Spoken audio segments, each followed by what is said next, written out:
Sejumlah ibu rumah tangga mengaku jadi korban penipuan arisan online di Oku Selatan, mendatangi Mapolres Oku Selatan melaporkan pemilik arisan yang diduga menipu mereka. Pemilik arisan daring yang dilaporkan itu bernama Lucy Tania, 22 tahun, warga desa Kampung Sawah, Kecamatan Muara II, Oku Selatan. Tercatat ada lebih dari 50 warga menjadi korban penipuan tersebut dengan jumlah kerugian mencapai 400 juta rupiah. Terlapor sudah tak ada lagi di rumahnya saat warga yang menjadi anggota arisannya mendatangi kediamannya.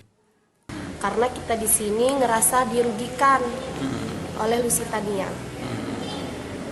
Berapa orang yang sini? Yang di sini saya dan rekan-rekan berjumlah 10 orang.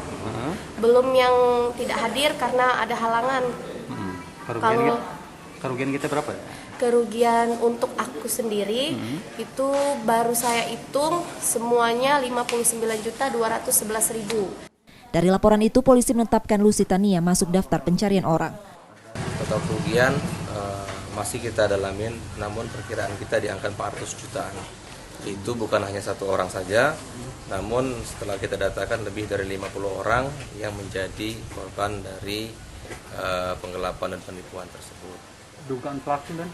Dugaan pelaku masih kita lidik, untuk caranya juga dia melakukan pidana juga masih kami dalami, sehingga apabila nanti sudah lengkap, pelakunya juga sudah tertangkap, dapat kami jelaskan lebih lanjut untuk proses penanganannya seperti itu.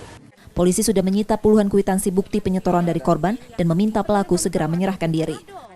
Setia Budi, Kompas TV, Ogan Kombring, Ulu Selatan, Sumatera Selatan.